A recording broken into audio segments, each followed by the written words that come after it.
नमस्ते दोस्तों। सबसे पहले आप सबसे माफ़ी मांगना चाहता हूँ कि ये वीडियो रिलायंस के राइट इशू के रिलेटेड मैंने बहुत लेट अपलोड किया है, पर देर आए दुरुस्त आए। राइट इशू ये पहली बार ऐसा हो रहा है कि राइट का जो एंटाइटलमेंट है, यानी कि राइट्स का जो हम बोल सकते हैं, जिसका जो हक है आपका, उसका भी लिस्टिंग करवाया गया है। जस्ट बिकॉज लॉकडाउन की वजह से फिजिकल फॉर्म राइट इशू के सब स्प्रेड करना इम्पॉसिबल था, तो उसकी वजह से ये एक अच्छा इनिशिएटिव लिया है। तो राइट इशू में अगर हम देखें तो तीन प्रकार के इन्वेस्टर हैं। एक जिसके पास फिजिकल है रिलायंस के शेयर और वो राइट इशू उसका एंटाइटलमेंट है। दूसरा जिसके पास डीमेट में है, उसका राइट इशू एंटाइटलमेंट है। तीसरा जिसके पास राइट इशू एंटाइटलमेंट नहीं है, वो क्या कर सकता है। तो मैं आपको बता दूं, अभी राइट एंटाइटलमेंट लिस्टेड है एनएसई और बीएसई में। आरआईएल आरई के नाम से है और वो टी2टी ग्रुप में है। जो इसके पास डिलीवरी है वही बेच सकता है, और जो ले रहा है वो 2 दिन के बाद डिलीवरी आने के बाद ही बेच सकता है।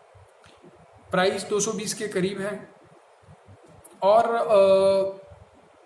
29 तारीख को 29 मई को वो लास्ट डे है, उसके बाद वो सस्पेंड होने वाला है।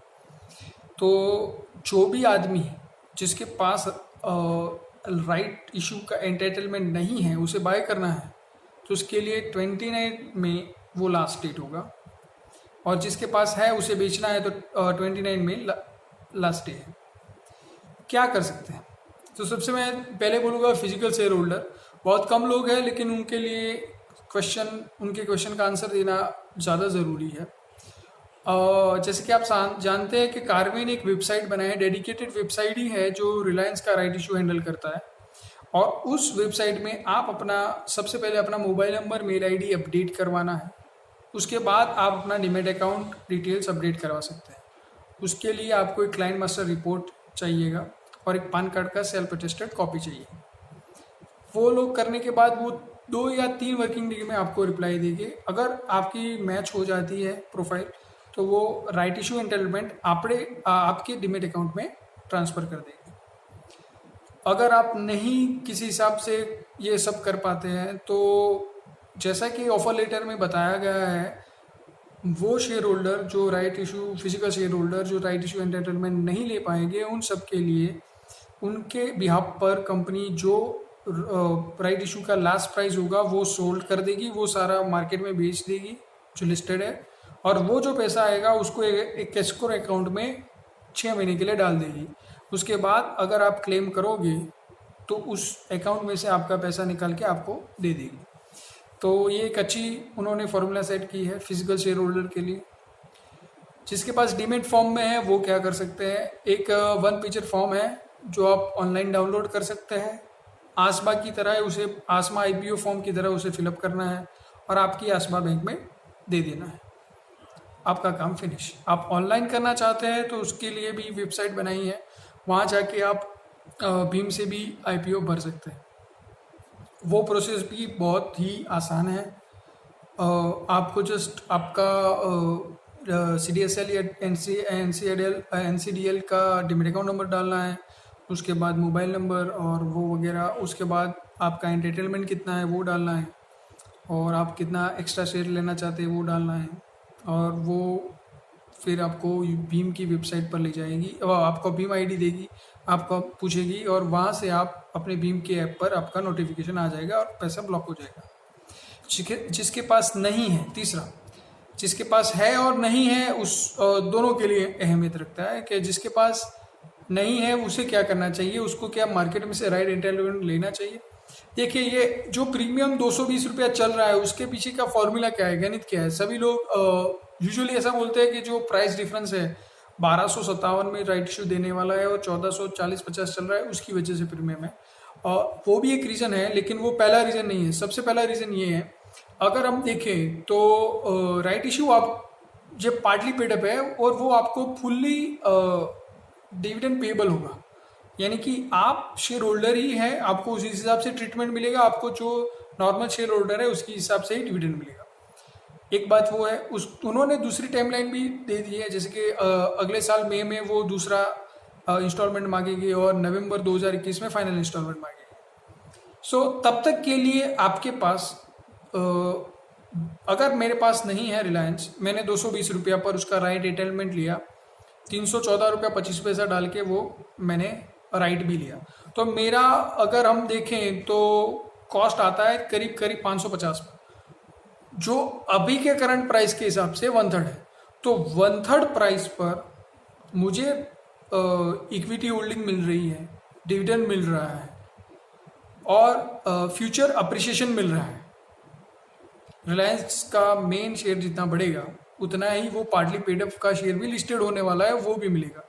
तो ये पूरा गणित ये है, अगर मैं F&O में रिलायंस को बाय करता हूँ तो मुझे कम से कम 20% मार्जिन वहाँ पे रखना पड़ेगा, मुझे कोई डिविडेंड का प्राइस नहीं मिलेगा, हर महीने मेरा बाइंग कॉस्ट बढ़ेगा जैसे कि प्रीमियम बढ़ेगा। तो ये सब हिसाब से अगर हम देखें तो एक डेरिवेटिव कॉल ले रहे हैं जो कंपनीज और जो FIR वगैरह, उनके लिए ये अट्रैक्टिव ऑप्शन है। थोड़ा ज़्यादा पैसा लगा के वो प्राइस मोमेंटम का पूरा लाभ ले सकते हैं और डिविडेंड भी ले सकते हैं, और उनके लिए ये जो हर महीने रोल ओवर कॉस्ट था वो सब कुछ निकल जाता है।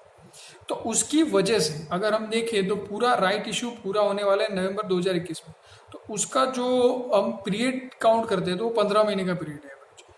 तो हर एवरेजली हम देखें तो आधे से पौना टका रोल ओवर कॉस्ट होता है, तो वो भी ऐड करते हैं, तो इस हिसाब से 10-12% का प्रीमियम बैठता है।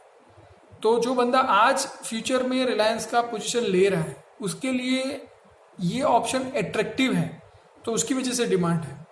म्यूचुअल फंड कंपनीज के लिए भी ये एक पास थ्रू मैकेनिज्म है, जैसे कि वो लोगों के लिए क्या होता है, रिलायंस होल्ड नहीं कर पाते हैं, राइट इशू उतना ज़्यादा लिक्विडिटी, जैसे कि हम देखें तो SBI म्यूचुअल फंड अकेले के पास 7 करोड़ से ज़्यादा रिलायंस के शेयर है उसकी सभी डिफरेंट स्कीम्स में।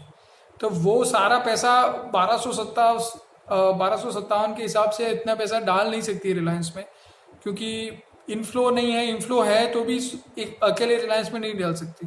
तो उनके लिए भी एक एग्जिट वे है ये RE का लिस्टिंग। सो सभी मिला के हम देखें तो जो लोग एक्चुअल में कम कॉस्ट पर रिलायंस की होल्डिंग रखना चाहते हैं वो RE ले सकते हैं, बट जिस हिसाब से रिलायंस का वैल्यूएशन है ये फेयर प्राइस के आसपास ही थोड़ा बिलो ही ट्रेड कर रहा है। आप समझिए फेयर प्राइस के थोड़ा बिलो ही ट्रेड कर रहा है, तो यहाँ से बहुत ज़्यादा प्राइस ऑपरेशन नहीं लग रहा है।